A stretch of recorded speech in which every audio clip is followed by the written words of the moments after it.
Hi chefs, my name's Chris and I'm the development chef at Nisbets National Catering Equipment Centre. Today we're going to make a nice and spicy canape recipe, Piquante peppers stuffed with smoked duck and hoisin sauce. Let's get going.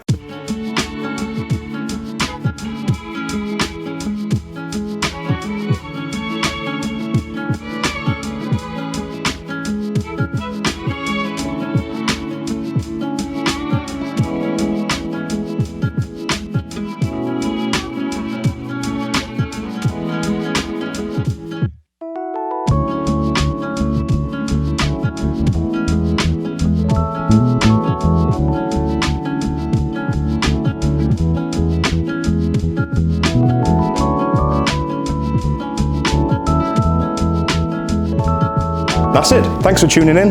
Look out for more canopy ideas on our YouTube channel or click here to see the next recipe.